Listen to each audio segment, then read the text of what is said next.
आज एकादशी का लोग व्रत करते हैं, करना भी चाहिए।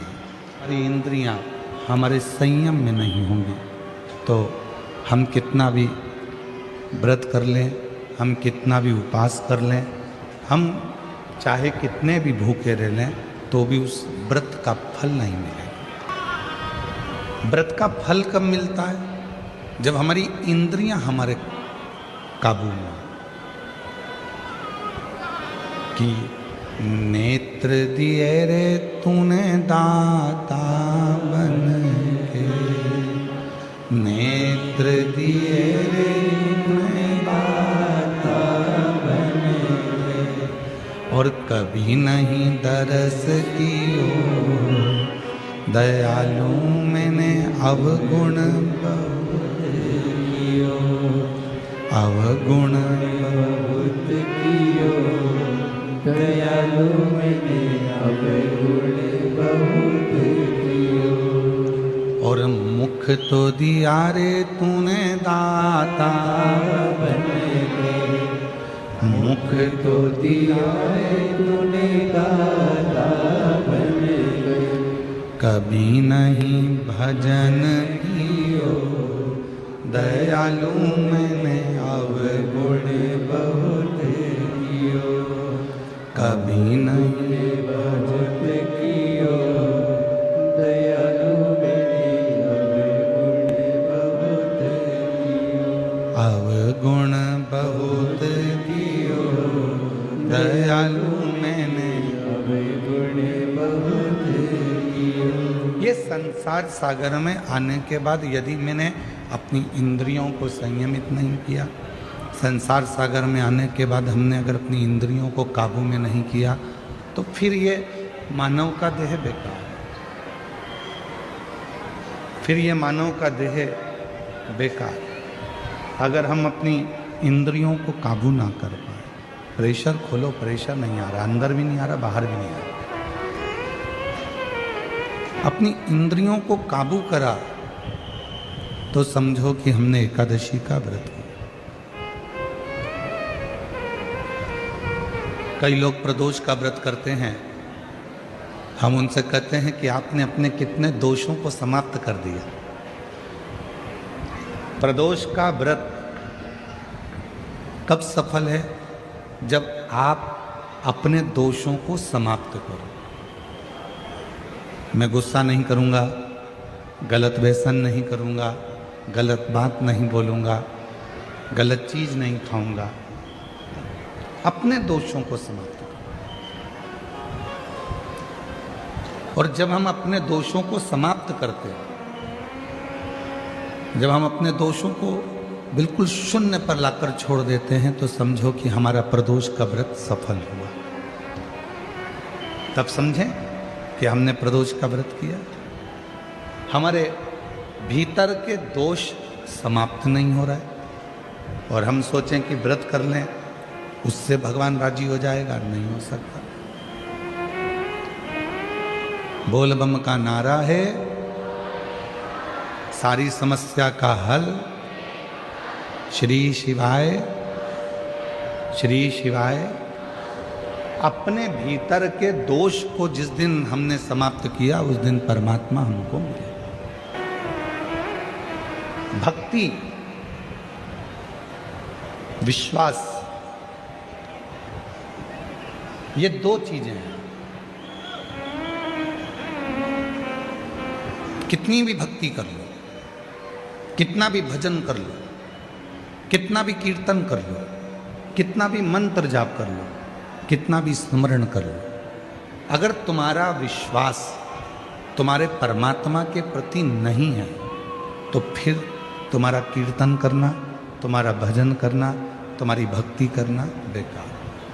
पर यदि तुमने विश्वास पूर्ण कर लिया, उसके ऊपर संपूर्ण अपना जीवन का भार सौंप दिया, फिर तुम कहीं जाओ ना जाओ वो परमात्मा तुम्हें स्वीकार कर ले।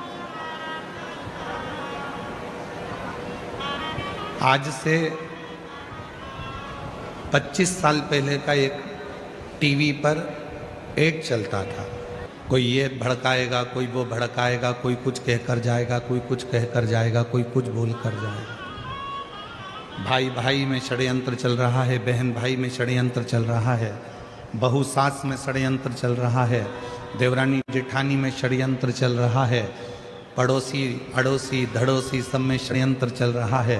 अब शांति नहीं है, उसका यंत्र भेज दो। उसने ग्रह शांति का यंत्र भेजा, पर ग्रह शांति का यंत्र काम ही नहीं कर रहा, क्योंकि षड्यंत्र इतना ज्यादा हो रहा है। उधर से फोन आता है, वो अपनी माँ को भड़का देते हैं, उधर से फोन आता है, वो अपनी सास को भड़का देते हैं, उधर से फोन आता है, वो अपनी बहू को भड़का देते हैं, उधर से फोन आता है, वो अपनी बेटी को भड़का देते हैं। षड्यंत्र इतना चल रहा है कि ग्रह शांति यंत्र भी काम नहीं करता।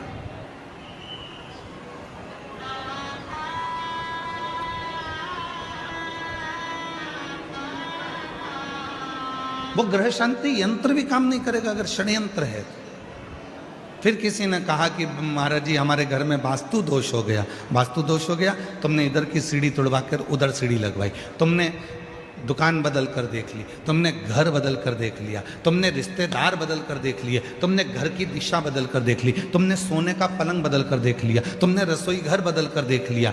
शिव पुराण कहती है जब तुमने सब कुछ बदल कर देख लिया और तो भी वास्तु दोष शांत नहीं हो रहा, तो अपने आप को थोड़ा सा बदलना प्रारंभ करो, तुम्हारा ग्रह का दोष और वास्तु दोष अपने आप शांत हो। हम बदल नहीं रहे, हम बदल नहीं पा रहे, अपने आप को नहीं बदल रहे। सास कहती है मैं नहीं बदलूंगी, बहू कहती है मैं नहीं बदलूंगी, बेटा कहता है मैं नहीं बदलूंगा, बाप कहता है मैं नहीं बदलूंगा। बदलेगा कौन? सीवर वाला महाराज बदलेगा कौन? बदलना तुमको पड़ेगा अपने घर को सही करने के लिए, श्रेष्ठ करने के लिए। अपने घर का सुख देखना चाहते हो तो अपने आप को बदलो, अपने आप। चंद्रमौली चंद्रशेखर चंद्रेश्वर चंद्रशेखर शिव महापुराण की कमी। पापा ने माता पिता ने छोटे से बच्चे को समझा दिया, सुनो आज शाम को 4 बजे गुरुजी आएंगे, ठीक है, प्रणाम करना ठीक है, दंडवत करना ठीक है। बच्चे ने कह दिया ठीक है। शाम को 4 बजे गुरुजी आ गए।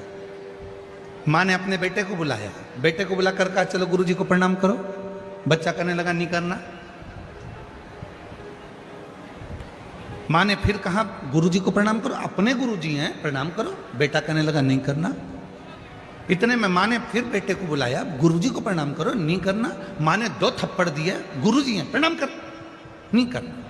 पिताजी आए, पिताजी ने कहा बेटा अपने गुरुजी हैं प्रणाम करो, नहीं करना। गुरुजी हैं अपने प्रणाम करो, नहीं करना। पिताजी ने भी 2 थप्पड़ दिए। इतने में गुरुजी ने कहा क्यों मार रहे हो? माता पिता बोले ये प्रणाम नहीं कर रहा। गुरुजी बोला नहीं कर रहा तो मत करने दो, तुम दोनों तो करो, तुम दोनों तो।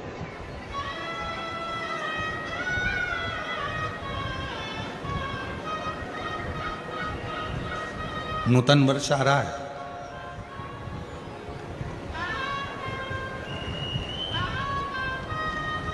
चैत्र से हमारे सनातन धर्म का 50 दोस्त बनाते हो। शिव पुराण कहती है 50 दोस्त बनाना सरल है, पर एक दोस्त से 50 साल रिश्ता निभाना कठिन है। हर साल 50 दोस्त बनाते हो, पर शिव पुराण की कथा कहती है कि 50 दोस्त बनाना सरल है, पर एक दोस्त से 50 साल तक रिश्ता निभाना, 50 साल तक दोस्ती निभाना कठिन, बहुत कठिन।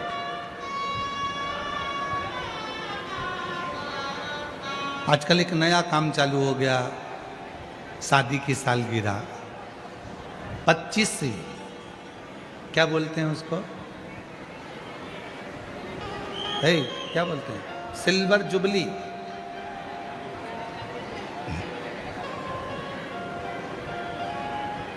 और फिर 50वीं गोल्डन जुबली। बरमाला पिना रहे हैं एक दूसरे को, घोड़ी पे चढ़ के आ रहे हैं, रिसेप्शन हो रहा है,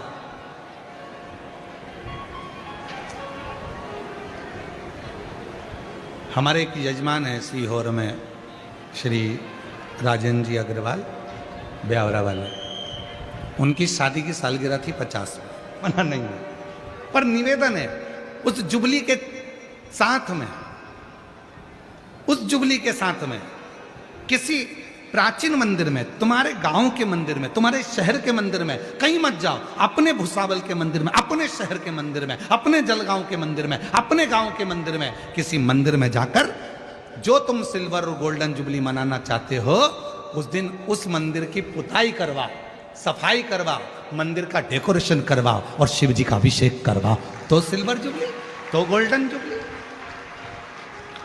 एक संकल्प लो, मैं अपना जन्मदिन कैसे मनाऊंगा, आज से नियम ले लो भुसावल वालों, और आज से नियम ले ले पूरे सनातनी जितने कथा श्रवण कर रहे हैं। अपना जन्मदिन आए 500 रुपए का केक लाना हरी है, और लगातार शिव के मंदिर जाकर नासिक में कह दिया था कि अब इसको घर ले जाओ, ठीक नहीं हो सकता, पर शिव की कृपा से आज बाबा को प्रणाम करने आई है। जोरदार ताली बजाओ।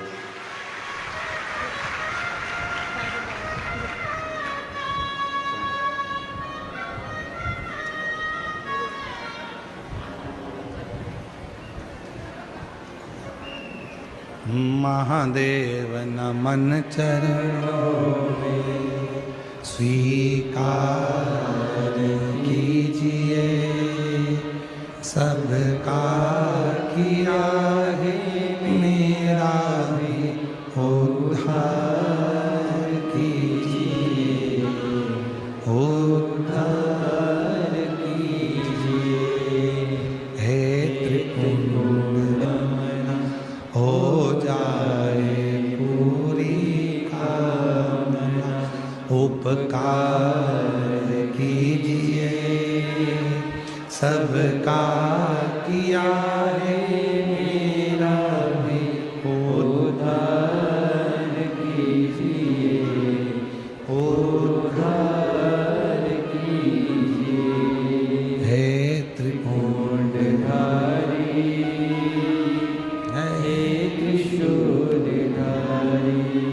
शिव से प्रार्थना करो, भोला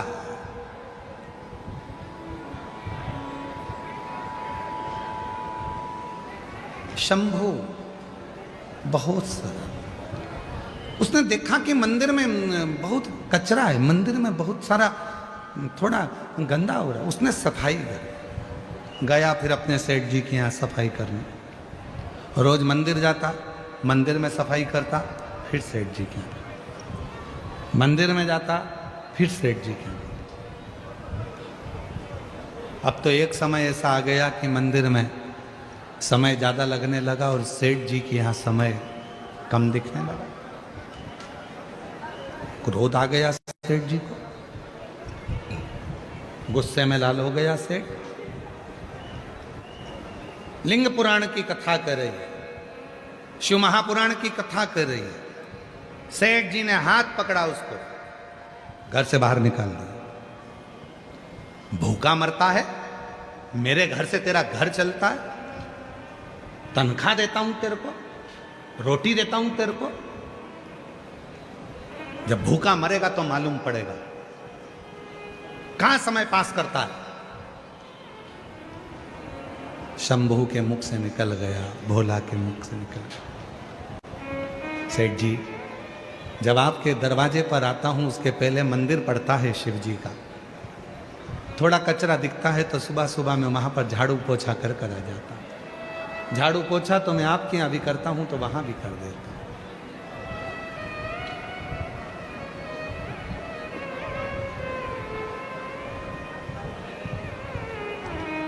सेठ जी ने कहा तनख्वाह देता है मंदिर में कोई, मंदिर में कोई तुझे रोटी देता है? नहीं सेठ जी, तनख्वाह तो आपके यहाँ से मिलती है, वहाँ तो बस फ्री में पोछा लगाकर झाड़ू लगाकर आ जाता हूँ। जब वहाँ कोई मंदिर में तनख्वाह नहीं देता, तुझे कुछ नहीं देता, तो झाड़ू पोछा क्यों करता है? कल से मंदिर गया तो यहाँ मत आओ, काम पूरा कर। उसने हाथ जोड़कर कहा सेठ जी ठीक है। दूसरा दिन फिर हुआ, उसका मन नहीं माना, मंदिर में थोड़ा और जल्दी उठकर चले गए। अब सेठ जी का भी काम करता है, वहां का भी काम करता है। एक दिन सेठ जी ने देख लिया, मंदिर जाना नहीं छोड़ा, चले जाता है, मक्कारी करता है मेरे यहाँ की। और सेठ जी ने धक्के मारकर आने वाली विपदा को, तेरे आने वाले दुख को समाप्त कर देगा। वो भले तेरे अकाउंट में पैसा नहीं देगा, याद रखना, दूसरे के यहां नौकरी कर रहे हो तो तुम्हारे बैंक का बैलेंस बढ़ रहा है, पर शिव के दरवाजे की नौकरी कर रहे हो तो तुम्हारी आनंद का बैलेंस बढ़ रहा है। आनंद का वो हाथ में नहीं देगा, पर दुख की घड़ी में वो आकर खड़ा हो जाए। दुख की तकलीफ की घड़ी में वो आकर खड़ा हो जाए।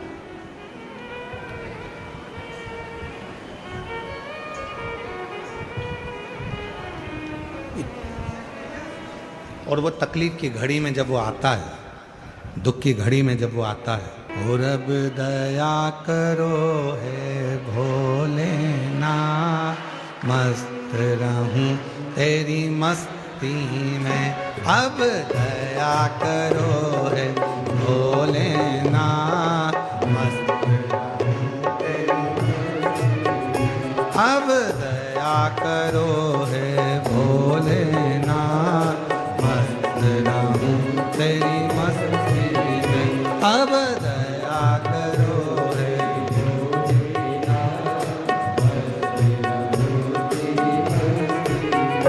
मेरे सिर पर रख दो अपना हाथ, मस्त रहूं तेरी मस्ती में, मेरे सिर पर रख दो अपना हाथ, मस्त रहूं तेरी मस्ती, अब दया करो है भोलेनाथ, मस्त रहूं तेरी मस्ती में, अब दया करो है भोलेनाथ, मस्त रहूं तेरी मस्ती में।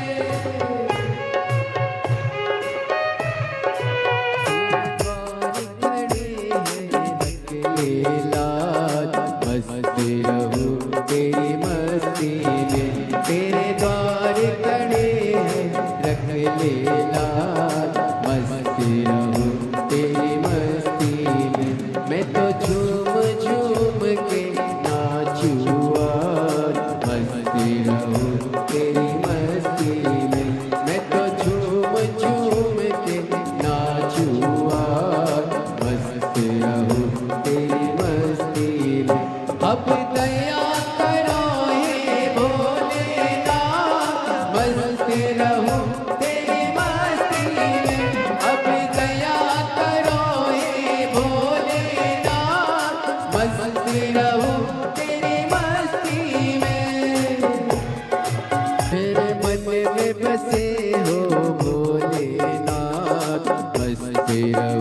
तेरी मस्ती में, मेरे मन में बसे हो भोलेनाथ, मस्ती रहूं तेरी मस्ती में, मैं तो हर पल कर प्रभु तेरी भोलेनाथ, मस्ती रहूं तेरी मस्ती में, अब दया करो हे भोलेनाथ, मस्ती रहूं तेरी मस्ती में।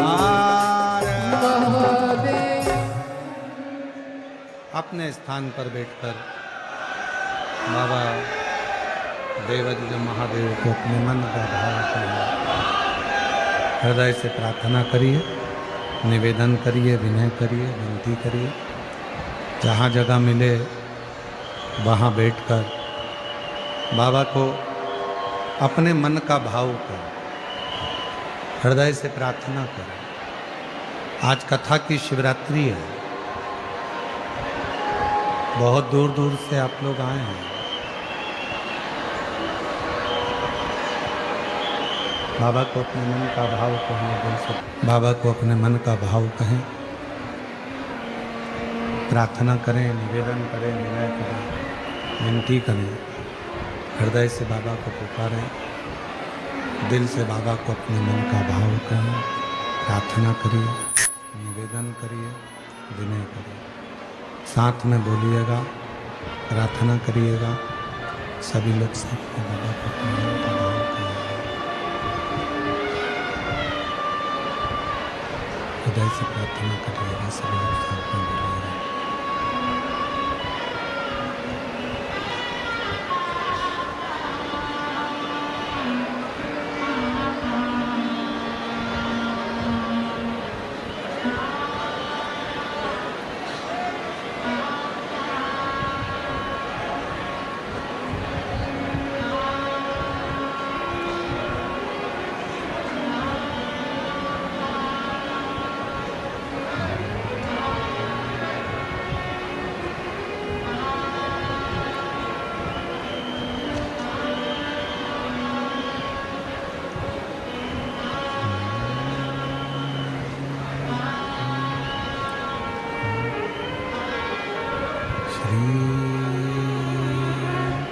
शिवाय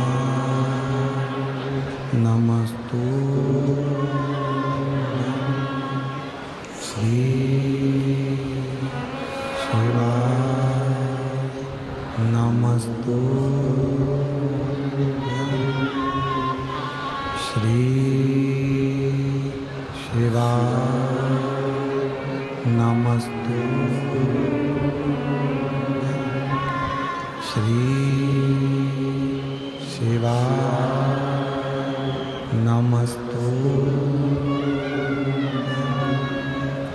श्री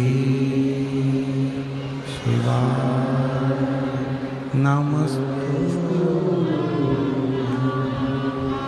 भोला सब दुख काटो हो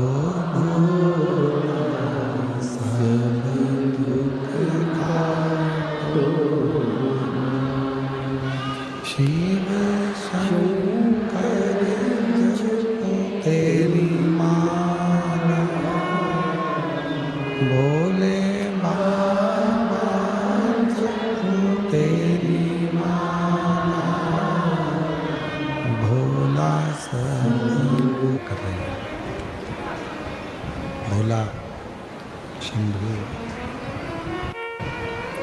शिव जी के मंदिर पे झाड़ू पोछा करने लगा। भगवान शंकर के मंदिर पे झाड़ू लगाने लगा, पोछा करने लगा। शिव मंदिर की झाड़ू लगाता है। ठीक है बेटा,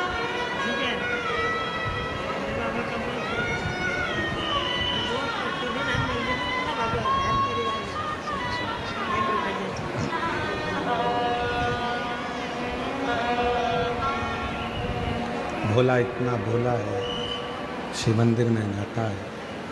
भगवान शंकर के मंदिर में नित्य झाड़ू, नित्य पोछा, नित्य सेवा रोज करता है, प्रति। ऐसा कोई पल, ऐसी कोई घड़ी, ऐसा कोई क्षण अब तो भोला ने, शंभू ने शिव के मंदिर में ही डेरा ला दिया।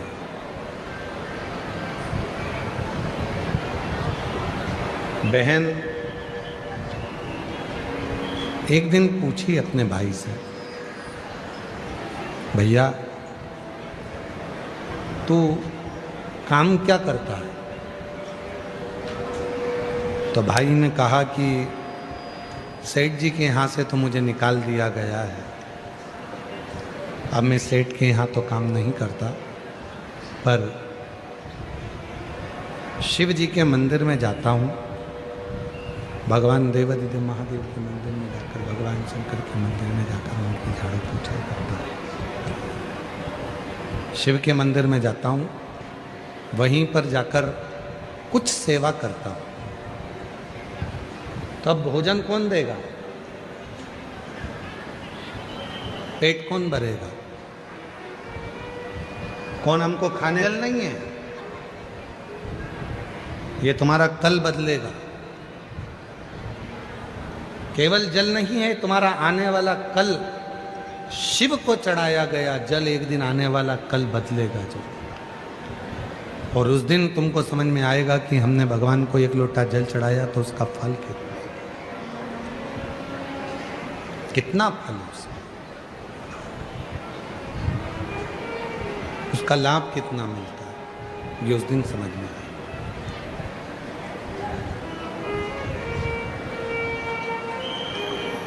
भोला शिव जी के मंदिर में सफाई करता है, झाड़ू लगाता है, सेवा करता है।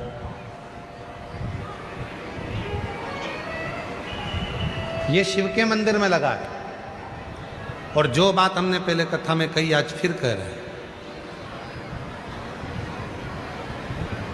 तुम भोलेनाथ जी का एक लोटा जल संभाल लो, वो तुम्हारा घर संभाल लेगा।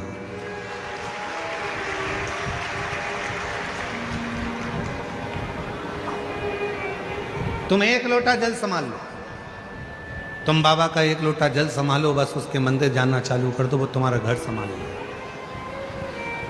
मेहनत में पीछे मत हटो, संघर्ष में पीछे मत हटो। ताने देने वाले ताना देते रहेंगे, अपशब्द करने वाले अपशब्द कहते रहेंगे, गाली देने वाले गाली देते रहेंगे, आड़ा टेढ़ा बोलने वाला आड़ा टेढ़ा बोलता रहेगा, और तुम जिसे हर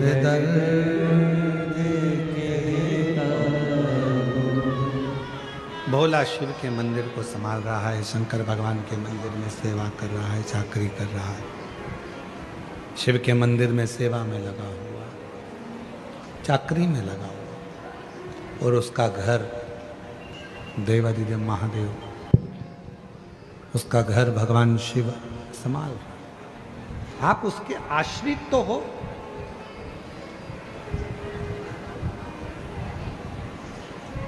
कहना सरल है, हम तो बाबा के भरोसे चलते हैं, पर विश्वास पक्का कर कर देखो, हम बाबा के भरोसे चलते हैं। दृढ़ी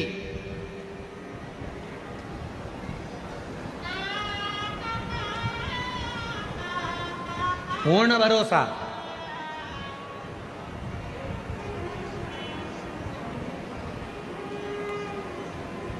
सीहोर वाले महाराज को सुनने के लिए नहीं आए हो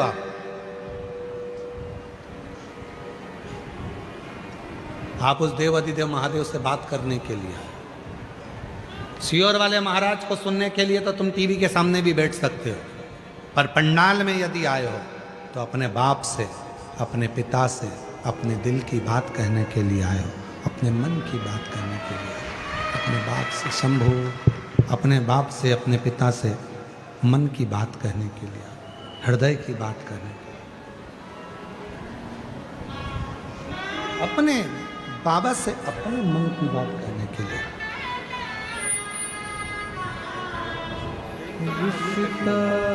तेरा मेरा सबसे। बेटे की सरकारी बैंक में नौकरी लगी, एक बार जोरदार ताली बजाकर स्वागत करिए।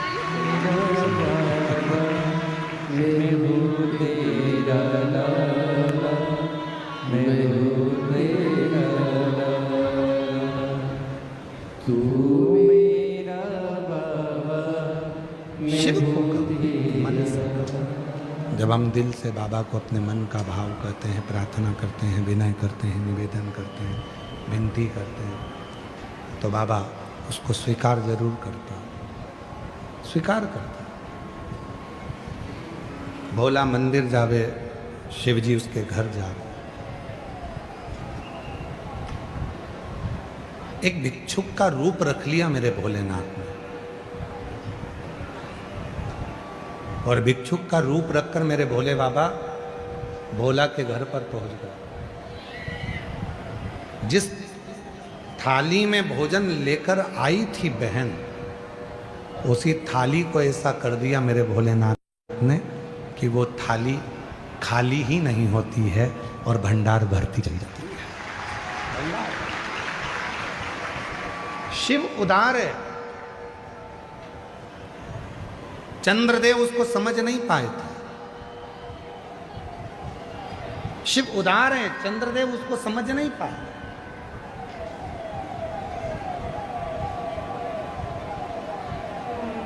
और उसी ने कमर कसी, जिस पर दुनिया हंसी है। लोग कहें तो तेरा ऐसा हो ही नहीं सकता, तो भरोसे से कहो मैं मेहनत करूंगा और करके बताऊंगा ये होगा। तेरी सरकारी नौकरी नहीं लग सकती। कैसे नहीं लग सकती? मेहनत करूंगा, परिश्रम करूंगा, रात दिन एक कर दूंगा और शिव जी पे एक लोटा जल चढ़ाऊंगा, लगेगा। परिश्रम, मेहनत।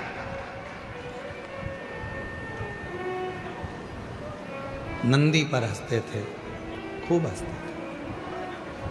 नंदी पर हंसा करते चंद्र, और चंद्रदेव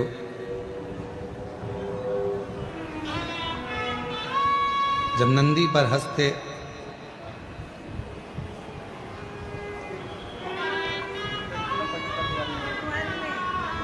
बेटी पटवारी बनी है। एक बार जोरदार ताली बजाकर स्वागत करिए। एक बेटी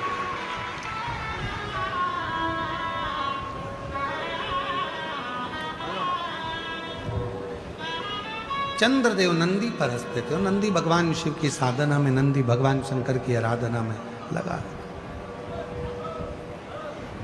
एक दिन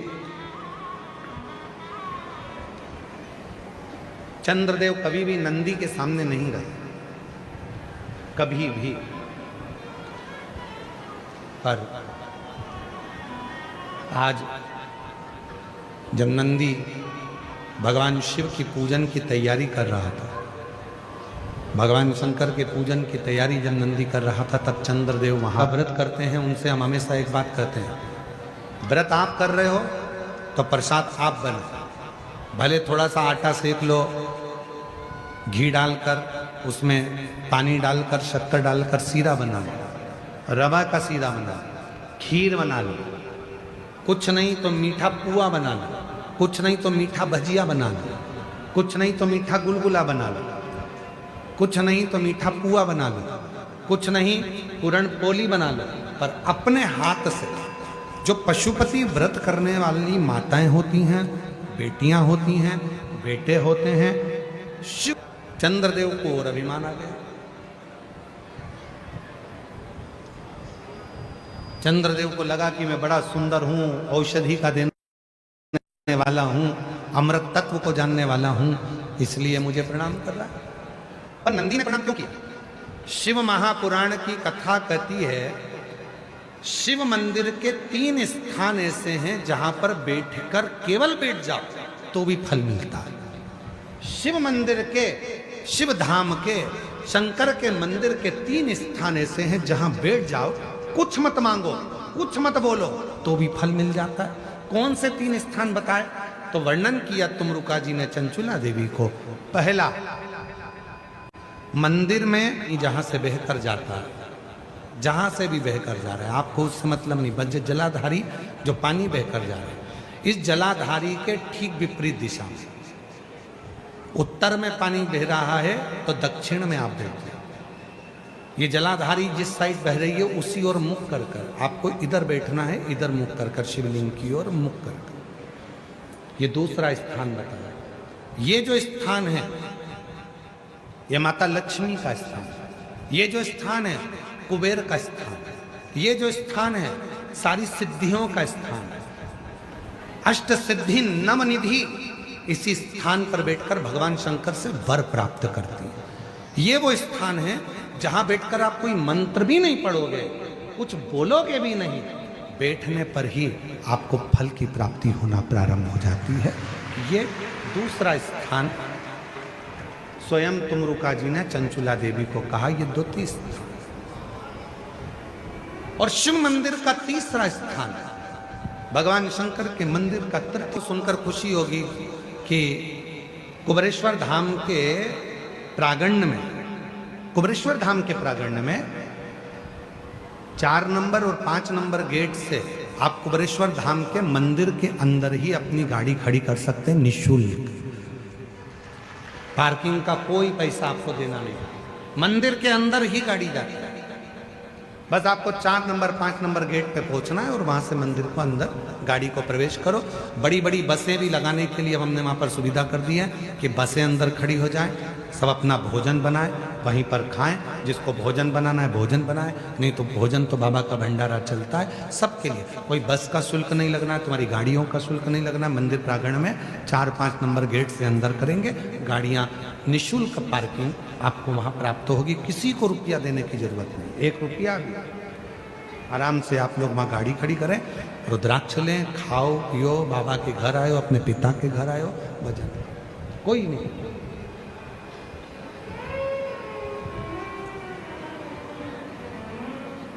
शिव तत्व तो हमने देखा है कि कई लोग दरवाजे से दंडवत करते हैं। तीसरा स्थान तुमरुका जी चंचुला देवी को बता रहे हैं कि तीसरा स्थान ऐसा है भगवान शंकर के मंदिर का द्वार।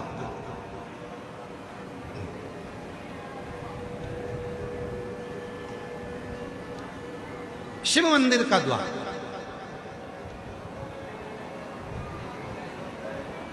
और जो भगवान शंकर के मंदिर के द्वार के बाहर द्वार से